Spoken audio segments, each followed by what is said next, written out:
Hispanic Heritage Month is celebrated from September 15th to October 15th. Sam Tejada is a proud first-generation Latino raised by immigrant parents. Now he's focused on breaking the cycle and helping the Hispanic community. He joins us live now. Hey, Sam. Hey Bree, how are you? Good. How are you? I'm doing well, thank you. Yeah, I'm loving your background. You got a whole little studio back there. It is. All right, well, let's talk about Hispanic Heritage Month. Why is it so important to uplift this month? This is an extremely important month. In the Hispanic community, when you start looking at the stats, one of the things that you notice is when we talk about health and wellness specifically, is that there is a huge increase in diabetes and also heart disease. So health and wellness for the Hispanic community is extremely important. And what about you, Sam? I mean, you've got a pretty interesting story yourself. You're a first generation Latino. You're really into the health and wealth thing. Tell us all about it. Yeah, so I came here from Dominican Republic, so I have a strong cultural background when it comes to the Latino community, and one of the things that I noticed in my career as a firefighter paramedic, as you can see, I have my bunker gear. Once I retired, I have it here in display at my office. And one of the things that I noticed throughout those 12 years, I was in a very low income area servicing a lot of minorities, specifically Latinos. And one of the things I saw there was that a lot of the residents that lived there, unfortunately, they were having a lot of health issues. And those health issues were the fact that they didn't have any idea of how to eat healthy or what to do to live a healthy lifestyle. So that's where I actually had that shift in career where I wanted to take a little bit more of that proactive, preventative approach to health and wellness and help people that way. So, when it comes to making sure Latino and underserved communities have those proper health resources, I mean, how do we address that? I feel like it's such a huge issue. What is step one, I guess? Well, when you ask people that question, the first thing that usually comes up is like, well, they can't afford it. But in all reality, it's an underestimated community. I don't use the terminology underprivileged how other people do. At the end of the day, the first step is education, right? Being able to educate them on how to make some of those healthy steps on what they eat, moving their body, exercising, and then also holding themselves accountable by using certain devices like wearables, like an Apple Watch, which only costs a few $100s.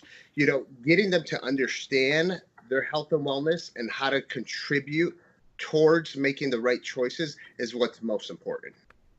And do you also think that sometimes language barriers could play a factor as well when it comes to administering these health resources for the Hispanic community?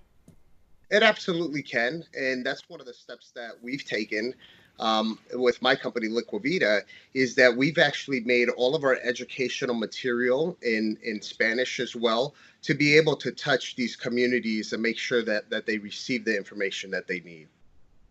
And when we think about some of the common issues, common health issues that may come up within the Hispanic community, I know for the African American or Black community, it's typically like high cholesterol, high blood pressure. What are some of those common issues when it comes to the Hispanic community?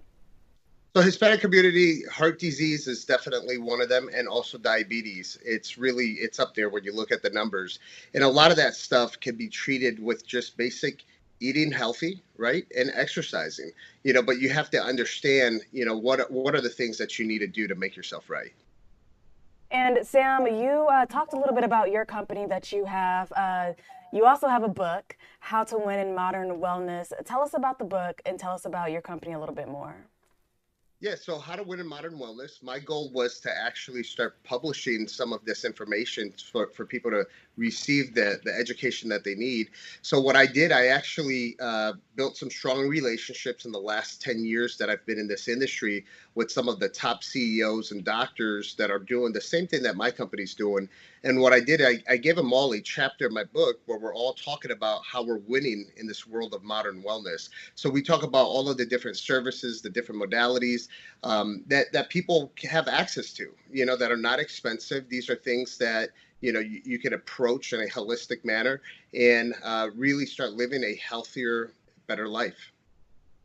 And where can we find this book? Where can we get our hands on it?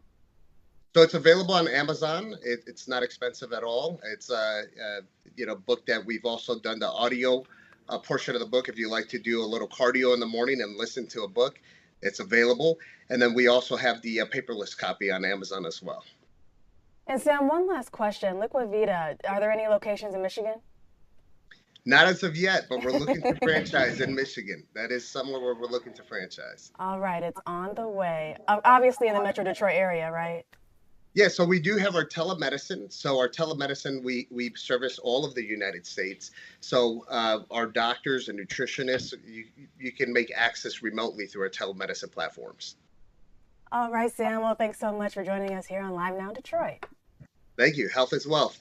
Health as well. Take care.